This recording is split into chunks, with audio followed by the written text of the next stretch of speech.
नमस्कार मित्रों, स्वागत है एक बार फिर से आपका हमारे चैनल जेबी डिवोशनल में। पिछले एपिसोड में हमने देखा कि किस प्रकार से शनि देव को हटाने के लिए मार्ग से स्वयं सूर्य देव, इंद्र देव और यम ने अपनी पूरी ताकत लगा दी। शनिदेव ने आह्वान किया राहु का, राहु ने केतु का, राहु केतु और शनिदेव तीनों लोगों ने मिलकर 3 लोगों का विरोध किया और अंततः उस रेखा से पीछे ढकेल शनिदेव विजय हुए उसमें।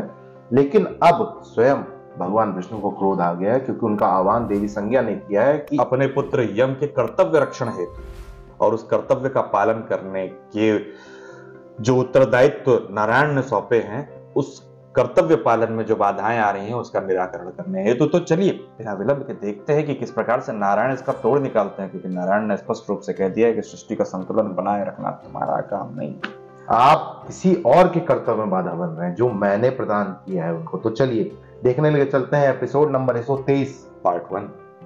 व्यक्ति के जीवन में माता का स्थान सर्वोच्च होता है।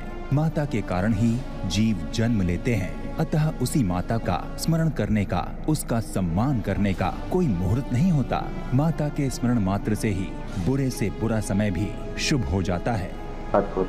ऋतिकों की आत्मा पर अधिकार करने का कार्य मैंने यम को सौंपा और तुमने उसे रोकने का दुस्साहस किया। नहीं नारायण, मैं केवल अपना कर्तव्य निभा रहा था, और यदि आज इस नियम का पालन होता तो सृष्टि का संतुलन बिगड़ जाता। मैं बस उस संतुलन को बनाए रखना चाहता था। वो करना तुम्हारा कार्य नहीं है शनि।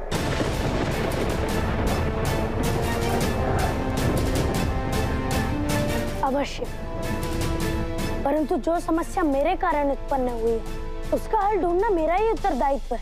देवों को अमृत दिलवाने स्वयं मेरे पास आए थे ना तुम शनि? हाँ, क्योंकि अमृत देवों का कर्म फल था,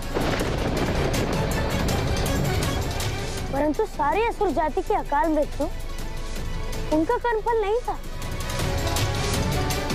और कर्म फल दाता होने के नाते यह आवश्यक हो गया था कि मैं सृष्टि में शक्ति का संतुलन बनाकर रखूं। बस शनि, संतुलन बनाना त्रिदेव का कार्य है।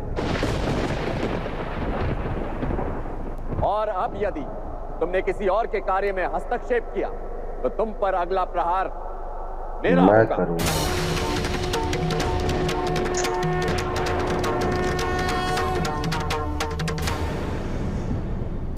शनि, तुमने मुझे पुकारा तो मैं तुम्हारी सहायता के लिए सज्ज हुआ। अब नारायण के सामने मौन क्यों खड़े हो?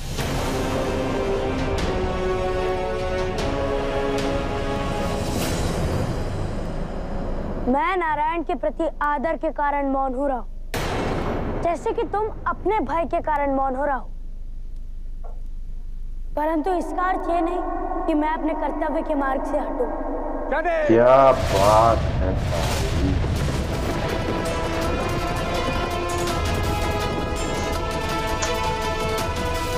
दर्शन का प्रकोप तो अभी 2 एपिसोड पहले ही देखा है। राहुल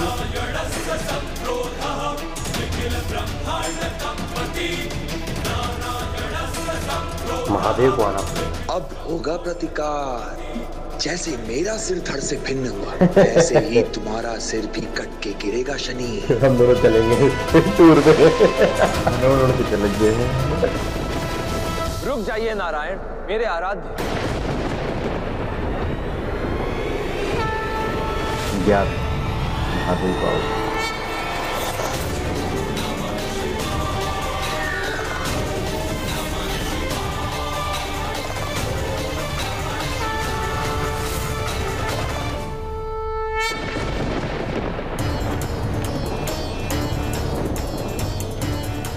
अपने भक्त की बात नहीं मानेंगे प्रभु। नहीं महादेव, आज मुझे मत रोकिए। मानता हूं शनि आपको प्रिय है, परंतु आज उसने अपनी सीमा लांघी है। मेरे अधिकार क्षेत्र का अतिक्रमण किया उसने। नारायण, मैं आपको रोकने अवश्य आया, परंतु इसलिए नहीं कि शनि मुझे प्रिय है। अभी तो मैंने आपसे रुकने की विनती इसलिए की क्योंकि आप मेरे आराध्य हैं और मैं आपका भक्त। मैं आपसे रुकने के लिए इसलिए भी कह रहा हूं क्योंकि एक समय था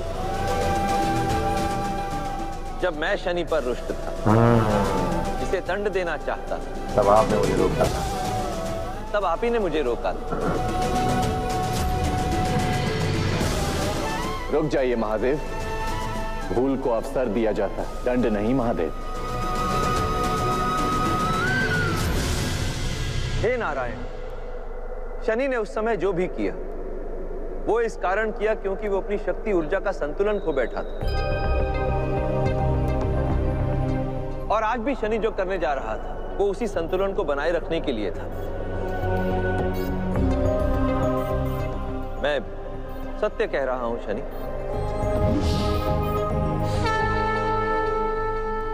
हाँ महादेव, आपने जो कहा उचित कहा। अब आप स्वयं देखिए कि असंतुलन इतना बढ़ गया है कि अब बात केवल देव और दानवों की ही नहीं, त्रिदेव भी असंतुलित हो चुके हैं। आज आप संहार करने आए हैं, जो कि महादेव का कर्तव्य है, और आज आप रक्षा करने आए हैं, जो कि नारायण का धर्म है। वाह! असंतुलन का इससे बड़ा प्रमाण क्या हो सकता है? और क्या हो सकता है? और ये सब इसलिए हुआ क्योंकि अमृतत्व के मद में आकर देवों ने असुरों का संपूर्ण नाश करने का प्रयत्न किया।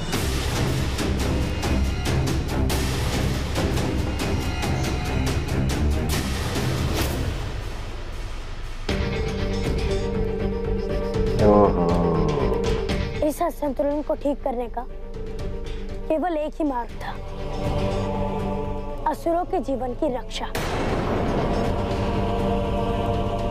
और इसलिए मैंने यम को वो कर्तव्य करने से रोका जो आपने उसे दी।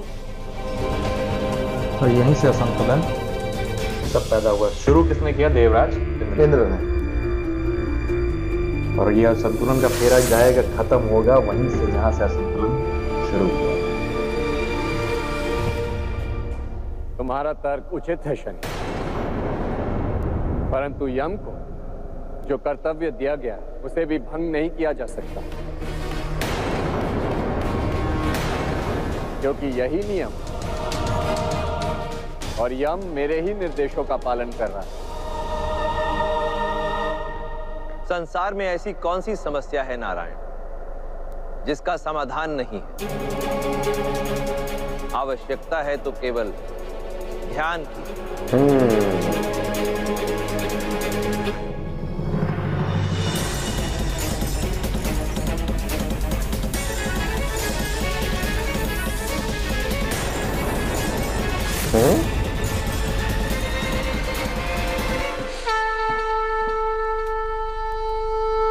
इसे कहते हैं तपने। मैं आज शुक्राचार्य को अमृत संजीवनी विद्या प्रदान कर दी, जिससे वो असुरों की आत्माओं का आह्वान कर उन्हें पुनः जीवित कर सके। वाह! हमारे लगे वो भी जाओ, कर्तव्य है, आप ले जाइए, मुझसे बुला लेंगे। हम आपके नियमानुसार सबके प्राण ले सकता है नारायण। वाह! उसके कर्तव्य पालन में कोई बाधा नहीं आएगी, परंतु शुक्राचार्य अपनी इच्छानुसार असुरों को पुनः जीवित कर सकते हैं। धन्यवाद महादेव। ये अन्याय है महादेव, इस प्रकार तो अमृत मंथन का सारा मंतव्य भंग हो जाएगा। अन्याय है ये। देवराज, अब ये डांट खाएंगे। यदि अमृत पान करने के पश्चात आपने अपनी शक्ति का सदुपयोग किया होता तो आज यह स्थिति उत्पन्न ही नहीं होती।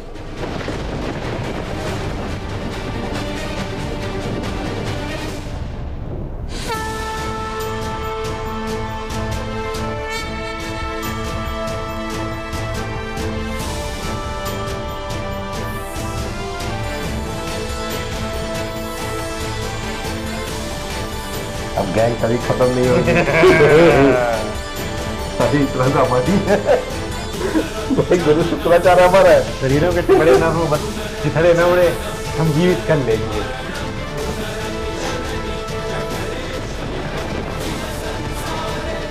देवराज इंद्र ने अपनी गलती से जो है मृत संजीवनी दिलवा दी। अब से देवों और दानवों की मत शक्ति संतुलित रहेगी। बिल्कुल होगी भाई। अब के पश्चात कोई देवासुर संग्राम नहीं होगा। अवश्य शनि, ऐसा ही होगा।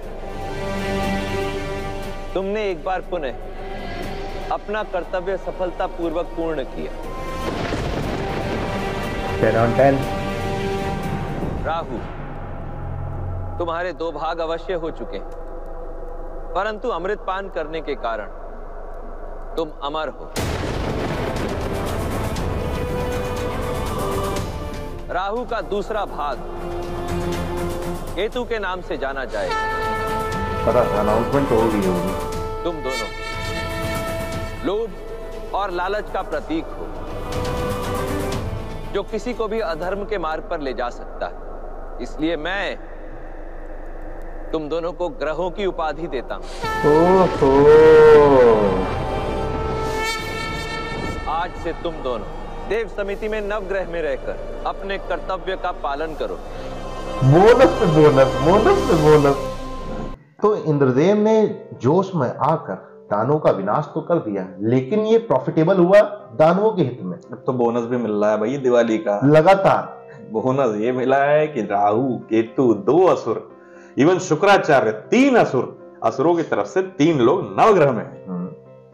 लेकिन कहीं ना कहीं गुरु शुक्राचार्य देव हैं, देव गुरु भी हो जाते हैं। तो देव गुरु कहाँ होंगे? देव पुत्र हैं तो देव गुरु है, लेकिन असुर गुरु कह रहा है। तो उस फ्लो में मैंने बोला, फ्लो में निकल गया, गलती था निकल गई। लेकिन राहु केतु को यहाँ उपाधि दी गई केवल इसलिए क्योंकि उन्होंने शनि देव का सपोर्ट किया अच्छे कर्तव्य के लिए। इसलिए कर्म आपको इतना, जिस प्रकार से इस वक्त नारायण के समक्ष खड़े होने की हिम्मत तक दिखा पाना बहुत बड़ी बात है, कि अपने कर्तव्य को इतना सर्वोपरि रखा जाए कि हाँ उसमें सत्यता का भान हो, सत्कर्म की ओर वो आपको ढकेले और आपको पता हो कि जो कर्तव्य आप कर रहे हैं वो वही सही है। कर्तव्य निष्ठता की जो भावना है वो सत्य से उत्पन्न हुई है। इसमें किसी प्रकार का लालच, लोभ, मोह नहीं है। लेकिन फिर भी देखा गया कि किस प्रकार से लालच और लोभ इन दोनों लोगों ने मिलकर, यानी कि राहु और केतु ने मिलकर शनिदेव का साथ दिया और इस पूरे प्रकरण को होने से रोका और ग्रहों में अपना स्थान प्राप्त कर लिया है। तो अब चलिए देखते हैं अगले एपिसोडों में क्या होगा, किस प्रकार से सभी ग्रहों की उपाधि और सभी ग्रहों के कर्तव्य सौंपेंगे, सौंपे जाएंगे कि नहीं। देखने वाली बात यह है कि जहां देवराज इंद्र राहु को नहीं लेना चाहते वहां 2 मिलेंगे, एक के साथ एक फ्री हो गया। चलो तो यह बोनस हो गया। फिलहाल इस एपिसोड को करते हैं यही समाप्त, मिलते हैं नए के साथ। तब तक के लिए राधे राधे।